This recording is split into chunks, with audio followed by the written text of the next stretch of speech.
Bueno, bienvenidos, bienvenidas. Vamos con una nueva clasecita de formato video. En este caso la clase 9. Estamos en el marco del tercer bloque que, como les había dicho en el otro video, conjuga lo que antes eran dos unidades juntas, identidad y arte. Están acá atravesadas juntas. Habíamos visto en la clase 8 un poco esto de, bueno, empezar a como a problematizar esta cuestión de la identidad, de cómo se construye o cómo construimos nuestra identidad, eso que decimos que somos, ¿no? Y cómo la cultura, en tanto organizador, en tanto normativizador y normalizador de las prácticas culturales, eh, nos propone una línea o una forma de encarar esa identidad, esa definición de lo que somos, ¿no? Ejemplo simple para pensar esto, cuando nos ha pasado seguramente a todos en algún espacio tener que presentarnos, ¿no? Y si uno revisa los primeros aspectos que suelen compartirse cuando uno se presenta, tienden como a lugares que tienen como cierto peso a la hora de identificarse, ¿no? Uno se presenta como primero como hombre o mujer, a veces no lo dice, por lo general no lo dice, pero hay toda una estética, un discurso estético nuestro que lo muestra eso, ¿no? Eh, Luego uno se presenta como soy hijo de, o soy padre, o soy madre, trabajo de, estudio tal cosa, o estudié tal cosa, ¿no? Por lo general vamos como a esos lugares, ¿no? Cuando hay un montón de aspectos de lo que sería nuestra identidad que por lo general quedan afuera, ¿no? Uno podría decir, bueno, pero es simplemente una costumbre y ya, y esa es la mirada del sentido común, pero nosotros acá estamos como problematizando un poquito y desarmando por qué hacemos lo que hacemos y por qué las prácticas culturales que realizamos cotidianamente se realizan de un cierto modo, no de otro, y qué sentido se despliegan alrededor de esas prácticas, ¿sí? Bien, en la clase 9, en la guía de clase van a encontrar ahí un texto breve. En ese texto aparecen algunos conceptos que me gustaría como hacer hincapié. Uno es el de sujeto social, ya lo nombré en el video anterior. La idea de sujetos sociales es la idea de que en términos sociales, en términos simbólicos, en términos culturales, somos sujetos, o sea, estamos sujetados a ese marco cultural que, como habíamos visto en la unidad 1, eh, organiza nuestra vida, ¿sí? O sea que de algún modo estamos como agarrados a eso. Obvio que son hilos invisibles, ¿no? Son hilos simbólicos, hilos que se formaron adentro de nuestra mente, de nuestras estructuras mentales, pero que no por eso tienen menos efectos a la hora de nuestro quehacer cotidiano. Digo, la idea de lo que está bien, lo que está mal, las reglas que tenemos como sociedad, eh, influyen fuertemente en nuestra capacidad de hacer o no hacer algo. Digo, nos puede pasar que tenemos muchas ganas de hacer algo, pero eso no está bien hacerlo, ¿no? Y ese es un marco normativo, un patrón cultural que nos dice que no tiene que ser así. ¿Está nuestro padre, nuestra madre, la policía, el gobierno diciéndolo? No, ya está dentro nuestro, o sea, ya opera adentro nuestro. A veces son formas de organización que son entendibles, son razonables si se quiere, y que sirven para una mejor organización social. No sé, no robar, por ejemplo, ¿no? Vamos a cosas como básicas. No matar, no maltratarnos, no romper lo que es del otro, ¿no? Respetar los espacios públicos, ¿no? Pero a veces esas normativas nos llevan a realizar prácticas que a veces van en contra de los propios deseos, a veces van en contra de los deseos del otro, y a veces no tienen una base como racional en términos de tolerancia, de igualdad, de justicia, si esos son los derechos que quisiéramos que prevalezcan, ¿no? Sino más bien lo contrario, y eso lo vimos en la unidad de poder, sino que tienen efectos, esas normativas organizadoras tienen efectos de sometimiento, ¿sí? De generar la posibilidad de que un grupo someta a otro, ¿no? Entonces, en la clase 8 pensábamos un poquito esta cuestión de hombre-mujer. Bueno, es como las dos definiciones de género clásicas que la modernidad ha desarrollado y la posmodernidad, y que empiezan como a tambalear. Ahora en el medio hay un montón de géneros, ¿no? A veces son más aceptados, a veces menos, están en conflicto, hay protestas, hay movimientos, hay reclamos, se escribe teoría, se escriben libros, gente que dice que la homosexualidad no está bien, gente que dice que está bien, digo, hay toda una disputa, ¿no? Y ahí se ve ese campo de arena. Pero toda esa normativa no deja de sujetarnos. Aun cuando una persona que no encaja en los parámetros normales, entre comillas, ¿no? Pero que tienen efectos reales, en los parámetros hegemónicos, que son los de la heterosexualidad, los de la heteronorma, aun cuando no encajen ahí y se reconozcan de la comunidad homosexual, gays, lesbianas, trans, lo que fuera, no por eso dejan de estar sujetados a la normativa hegemónica. O sea que hay una discusión interna que cada sujeto va a librar consigo mismo y con el entorno sobre lo que está bien y lo que está mal. ¿Sí? Esa sería concretamente, para explicarlo un poco más simple, digo, si una persona eh, quiere demostrar que es, o quiere ya, nunca pudo manifestar que es homosexual, y de pronto quiere decirlo, de hecho se dice salir del closet, ¿no? Como que está escondida, se usa la expresión.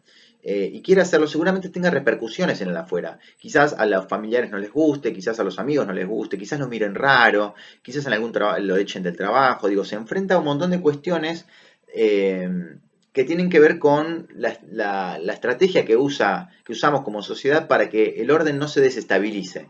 ¿Sí? Que ese orden que la cultura propone actualmente no se desestabilice. ¿No?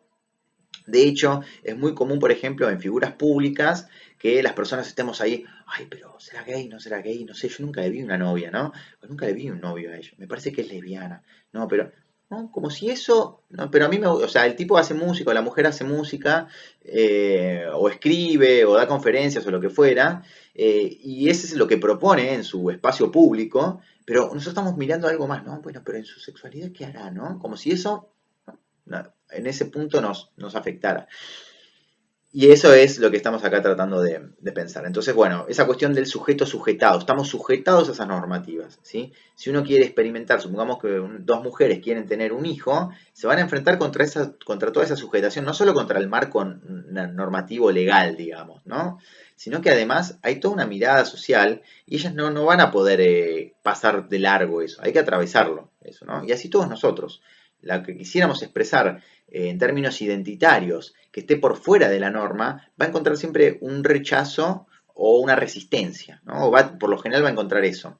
Quizás se encuentre a veces una adhesión, pero esa adhesión por lo general no es en un primer momento. Digo, pensemos hoy en el movimiento feminista, está como en un momento de auge, grande, en crecimiento, pero es un movimiento que lleva muchísimos años y que no siempre fue aceptado, no siempre fue mostrado, no siempre fue visibilizado, digamos, ¿no? De hecho, hay varias generaciones que fueron como pasándose la posta en ese movimiento. Lo mismo con el racismo, ¿no? En esta clase hay una actividad sobre el racismo, la actividad obligatoria 3. Vimos hace poco lo que pasó en Estados Unidos, otro caso ahora, ¿no? Empieza a explotar todo ese tema de la discriminación contra los negros. No es un conflicto nuevo. Digo, ya Martin Luther King en Estados Unidos realizaba sus movimientos y sus protestas, ¿no? Al respecto, y cuando pareciera algo resuelto, todo el tiempo se está como reeditando. Claro que las respuestas sociales, colectivas, son mucho más fuertes, ¿no? Enseguida cuando pasó lo de Floyd, salió todo un conjunto de gente a manifestarse socialmente, por las redes y por diferentes lugares, en contra de eso, como, bueno, este es el piso, ¿no? Esto no se va a tolerar más, ¿no? Y ese es el proceso del que hablamos todo el tiempo, ¿no? Como que no es que, bueno, y nos dimos cuenta que los negros eran personas también y tienen alma, bueno, abolimos la esclavitud, se acabó el racismo. No, ¿no? Y es probable que siga mucho más tiempo, ¿no? Por eso es necesario estar constantemente revisando esas cuestiones. Sujeto social, entonces, ¿no? Estamos sujetados a esa normativa social. De algún modo lo estamos, ¿no? Y ustedes lo experimentarán, pueden pensar en su vida cotidiana qué les gustaría hacer por fuera de la norma o qué normas creen que son absurdas y traten de romperlas, ¿no? A ver qué pasa, ¿no? Aparece luego otra cuestión que proviene, está nombrada a partir de los conceptos de un pensador llamado Stuart Hall, la cuestión de la identificación, ¿sí? Cuando hablemos de identificación es un poco para pensar la identidad no tanto en cuanto a lo que somos, sino con qué nos identificamos. ¿Sí? Como generar una distancia ahí. Porque si hablamos de identidad y hablamos sobre lo que somos, es como difícil, ¿no? Esa es como una sustancia más viscosa de agarrar. En el sentido de que, ¿qué soy yo? ¿Soy un hijo? ¿Soy un padre? ¿Soy un hermano? ¿Soy un amigo? ¿Soy bueno? ¿Soy malo? ¿Soy alguien que divertido? ¿Soy alguien triste? Digo, y en una misma situación todas esas identidades pueden estar jugando papeles, ¿no? Entonces, yo les decía un poco en el video de la clase anterior, que a veces cuando uno hace realiza cambios de personalidad a lo largo de su vida, o de actitudes, o de creencias o ideologías, los demás empiezan como a decir, bueno, ¿dónde está el que eras? ¿No? Vos no sos esto, ¿no? Y en realidad, lo que acá la propuesta un poquito es como pensar no qué somos, sino con qué nos identificamos. La pregunta por lo que somos es una pregunta más, a mi parecer, como más metafísica, si se quiere, ¿no? Más del orden de la percepción, si quiere, ¿no? Como si fuéramos una capacidad de identificarse con cosas, ¿no? Como si eso fuera lo que seríamos. Pero acá lo que vamos a tratar de pensar es con qué nos identificamos. Yo me identifico con el género hombre, ¿no? ¿Y qué significa para mí identificarse con ese género? ¿No? Significa que me desidentifico o me distancio del género mujer, quizás, o del género trans, o del género queer, o del género lesbiana, ¿no? Y uno va encontrando matices, porque, bueno, me puedo identificar con el género hombre y que me gusten los hombres, me puedo identificar con el género hombre y que me gusten las mujeres, me puedo identificar con el género hombre y que no me guste el sexo, ¿no? Hay colectivos que están como, bueno, nosotros no practicamos el sexo, no estamos en una cuestión de sexualidad, es una cuestión meramente de género o de desidentificaciones, ¿no? Me identifico con profesor, ¿no? Yo me identifico con el rol de profesor. ¿Pero eso significa que yo no puedo ser estudiante? No. ¿Significa que yo puedo no saber cosas? Sí. ¿Significa que tengo que tener una cierta metodología de enseñanza, una cierta forma de enseñar? No, o sí, o cómo se construyó, ¿no?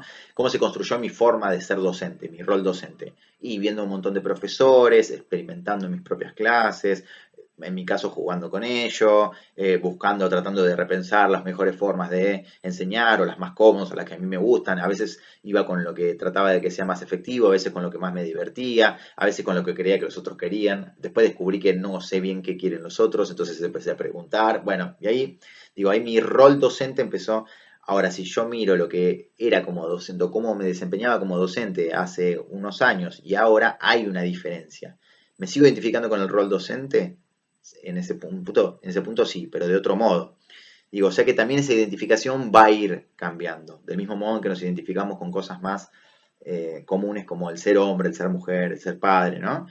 Es muy común escuchar para los que son padres que dicen uno nunca quería el mismo hijo, ¿no? Porque cuando llega el próximo hijo ya uno es otra persona, entonces tiene una experiencia distinta, su forma de ver el mundo probablemente sea distinta, entonces es un otro padre, ¿no? U otra madre. Entonces, esta idea de identificación va a proponernos pensar la identidad con qué nos identificamos y cómo nos identificamos con las cosas, ¿sí? O sea, cuando hablemos de lo que somos, en realidad es con qué nos identificamos, vamos a pensar desde este concepto, ¿sí? Y atendiendo a dos cuestiones. Por un lado, lo que adoptamos y apropiamos, ¿no? Eso con lo que nos identificamos. Y por otro lado, aquello con lo que nos diferenciamos, yo les decía, ¿no? Una persona puede identificarse con el género hombre, pero diferenciarse con el género mujer. Puede identificarse con el género humano, pero diferenciarse con el género perro, ¿no? O con el modelo perro, ¿no? Y hay personas que no, dicen, yo me identifico más con los animales que con las personas. Hay personas que dicen, y yo me identifico más con los chinos que con los argentinos, ¿no? Eh, Hay una película de Clint Eastwood que se llama Gran Torino, donde hay una escena donde él está enemistado con los chinos a muerte, pero empieza a entrar en contacto con los vecinos chinos y vietnamitas creo que eran. Y, o coreano, no me acuerdo bien. Bueno, para nosotros los chinos, miren, eso es un tema de identificación. Los chinos son todos, entran en una misma bolsa. Eh, y él está en la casa de esta gente y se mira al espejo y en un momento dice, tengo más que ver con estos chinos de mierda que con mi propia familia, con la que estaba totalmente enemistado, ¿no? O había mucha distancia. Y, y es eso, digo, se identifica, de pronto dice, yo tengo más identificación con esto, no es que soy chino, pero me identifico más con los chinos que conmigo, que con mi familia norteamericana, cuando yo soy norteamericano, ¿no? Entonces ahí le entra como ¿qué me está pasando acá, no? Digo, eso es lo que propone un poco este pensador, pensar con qué nos identificamos, por qué significa que nos identifiquemos con esas cosas, ¿sí?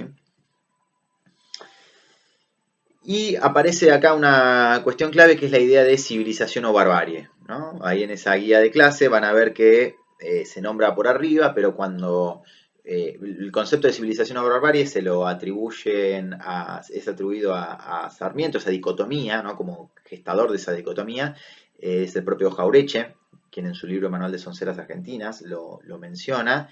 Él, en el libro trata de narrar un montón o de descifrar un montón de sonceras, mitos que circulan en nuestra vida y que él dice no son tan así. Y como madre, como principio de todo, dice civilización o barbarie. Cuando el intento sarmientino de civilizar Argentina, ¿no? Fue puesto en marcha, generó un montón de efectos. ¿Qué significaba civilizar en esa época? Implantar modelos europeos y norteamericanos en una lógica de un territorio distinto, con otra historia, con otras formas, ¿no? Nosotros acá en el territorio, si uno revisa la historia del territorio, lo que más conoce es que vivían poblaciones indígenas, llegaron los europeos, hubo todo un periodo de conquista, y luego se empezaron a instalar los países, a conformar los países en el territorio de lo que antes era el virreinato, y las guerras europeas trajeron todas unas oleadas de inmigrantes que trajeron como un nuevo proceso ahí de modificación de la estructura identitaria, ¿no? Entonces somos un poco la herencia de ese proceso, pero cuando hay una puja que existe aún hoy en día que genera como una equivalencia, si se quiere, donde lo civilizado está asociado a lo blanco, a lo europeo, a la ciudad, ¿sí? Esa sería la idea de civilización, y lo bárbaro es el indígena, el moreno, la tierra o el campo, ¿sí? En su modo más, el campo como no me sale la palabra ahora, como lo natural, natural, no lo silvestre, ¿no? Eh, Cuando hoy en día vemos como efectos de esa civilización, ¿no? Eh, la cantidad de contaminación que generamos, por ejemplo, por movernos en auto, por tener una cantidad de electricidad gigante, por los artefactos eléctricos, ¿no? Y ahora los problemas que trae esa contaminación, los problemas que trae a nivel de salud, a nivel medioambiental, económicos, ¿no? Basta que tengamos que quedarnos un tiempo adentro en casa y ver que, ay, mira, nunca plantamos una huertita y no tenemos comida, se nos complica la economía y podemos morir de hambre porque nunca supimos plantar una huerta, ¿no? Cuando hasta hace no tantos años era muy común en cualquier casa tener un poco de comida que saliera de la tierra, porque la tierra da comida, ¿no? eh, Digo, son un poco los efectos que la idea de civilización va generando, ¿no? O sea, lo civilizado es ir a comprar la comida al supermercado. Cuando en el supermercado viene la comida sin saber bien qué es todo lo que tiene, ¿no? Qué son, cómo fue procesado el alimento, cuándo es procesado. Vienen las verduras, las frutas llenas de agroquímicos, no sabemos cómo son plantadas, ¿no? Y a eso le vamos a llamar civilización, porque fuimos y lo compramos en el mercado, ¿no? Entonces,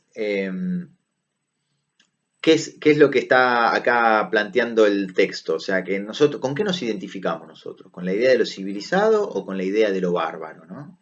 O sea, cuando pensamos una persona indígena, ¿no? Realmente, ¿no? A veces escucho, no, porque sí, porque cuánta sabiduría tiene esta persona, escucharlo hablar, ¿no?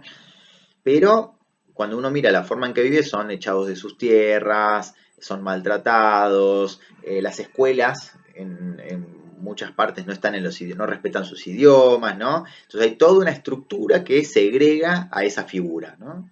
Eh, Podemos pensar esta idea de lo bárbaro, también se lo puede asociar como a lo que pasa en niveles de racismo. Y ahí nos metemos en el tema en el texto de Grimson, ¿no?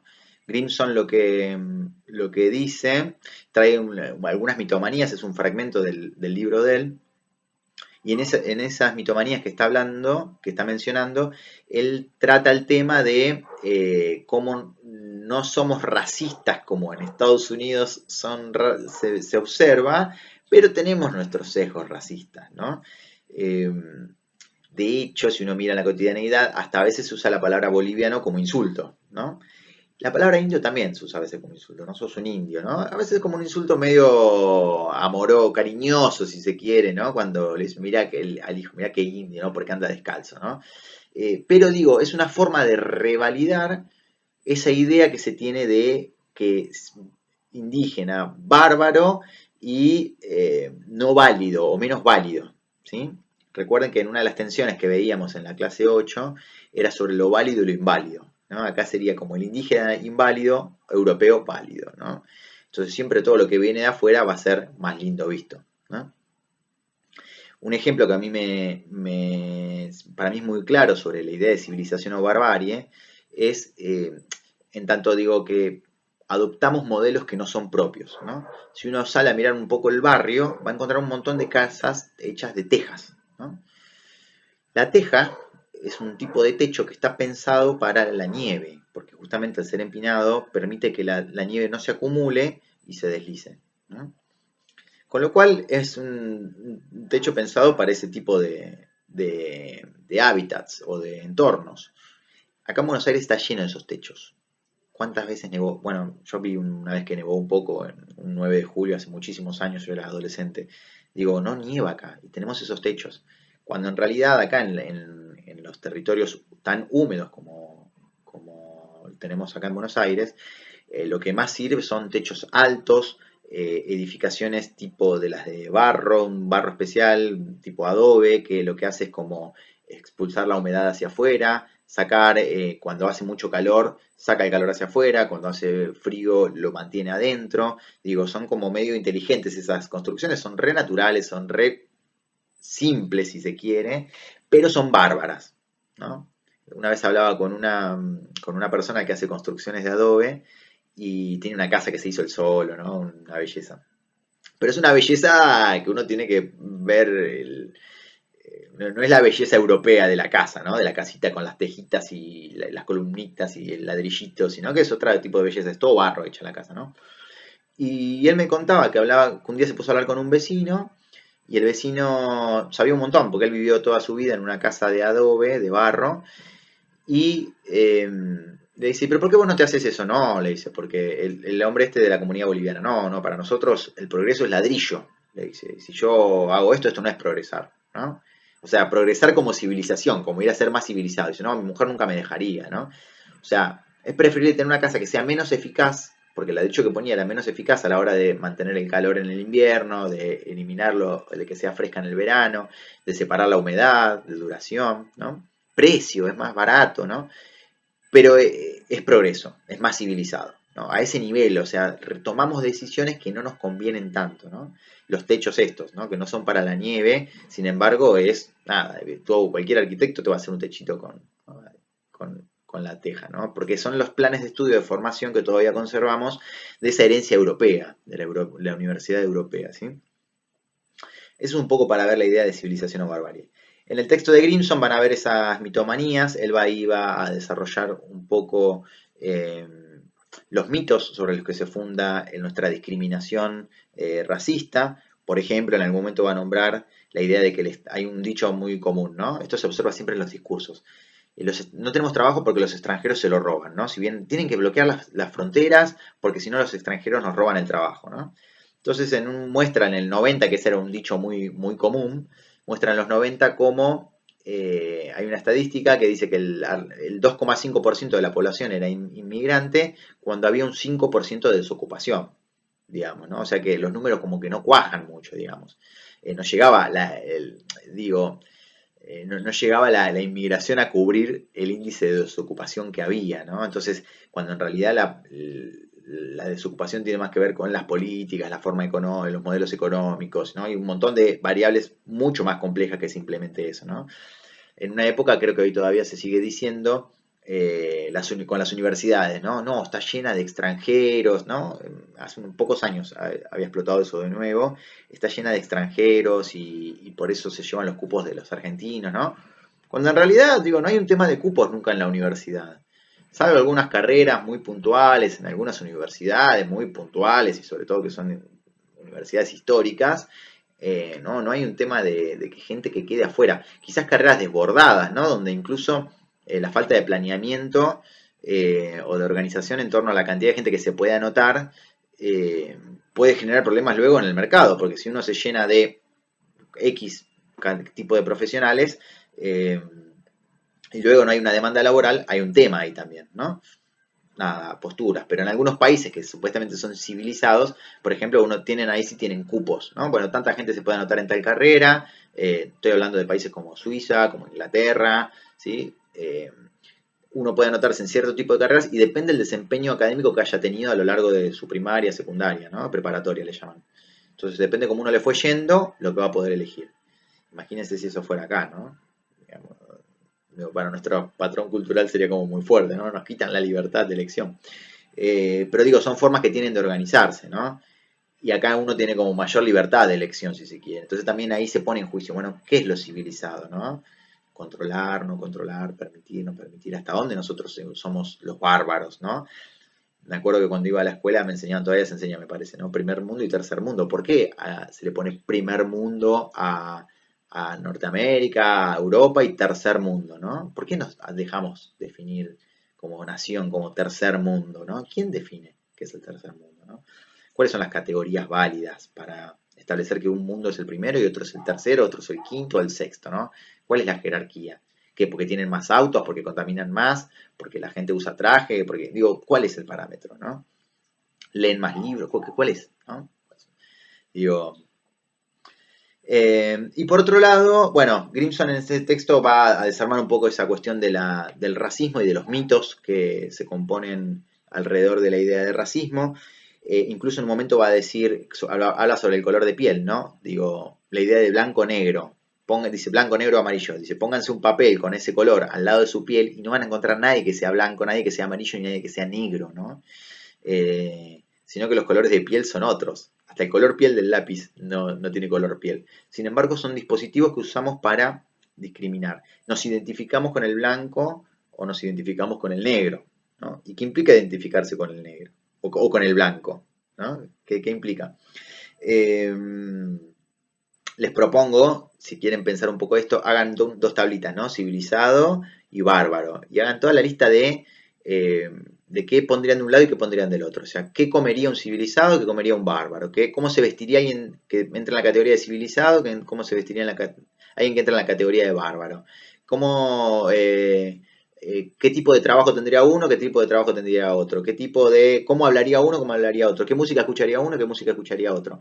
Van a ver que seguramente ustedes estén como en los dos, un poco en cada uno, ¿no? Y quizás estemos más del lado del bárbaro, ¿no? Que vimos como malo, como monstruo, de pronto nos damos cuenta, ay, quizás, ¿no?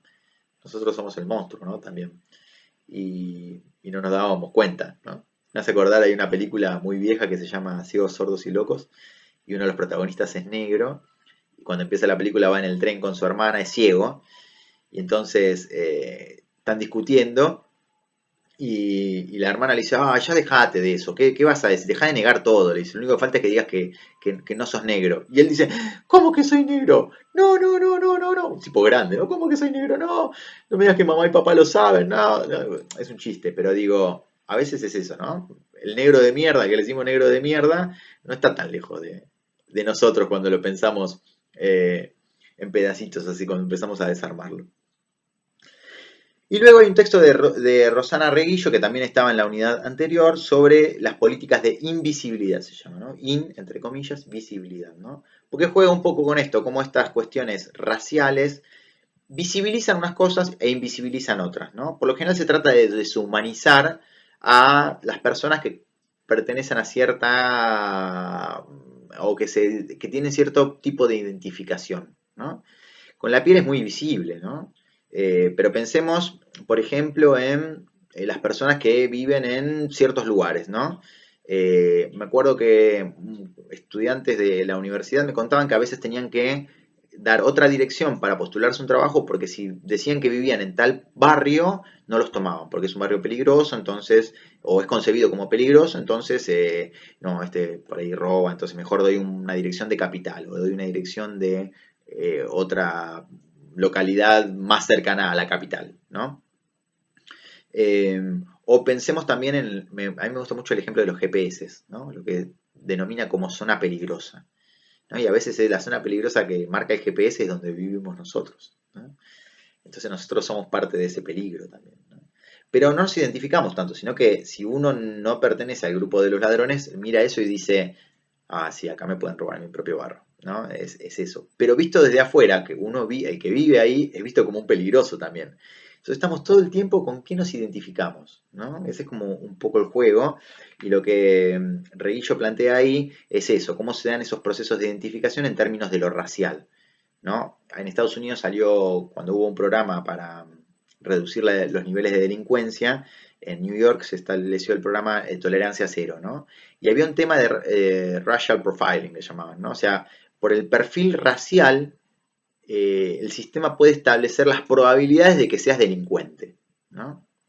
Hay una película de Tom Cruise, Minority Report creo que era, que como que anticipaba los crímenes, ¿no? Y digo, que porque uno es moreno o de color tez oscura o de ciertas características o nació en cierto lugar o se crió en cierto lugar o fue a cierta escuela, tuvo cierto tipo de educación, uno podría ser un delincuente, ¿no? Es como fuerte eso, es como fuerte eso.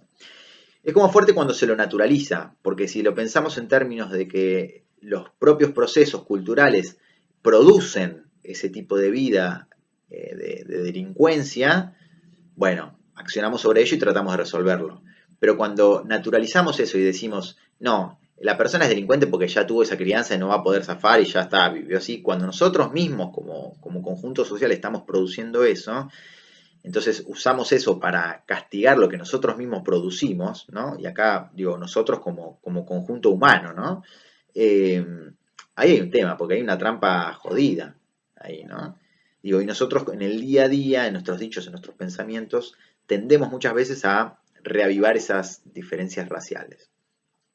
Resultado de ello, bueno, digo, hoy en día, ¿no? Después de tantos años, tantas personas muertas y tantas protestas, sigue la policía norteamericana matando, no toda la policía, pero un policía, a personas de color, y todo un movimiento para reivindicar que luego no se mata a la gente y menos se la mata por una cuestión racial, o sea, no podemos ya no es, la humanidad no estamos en un momento de seguir odiándonos por un color, por cuestiones de color de piel, ¿no? Me parece que estamos como para un nuevo nivel. Así que bueno, eso es la clase 9. Espero que la explicación esta les sirva y nos vemos en otra. Un abrazo.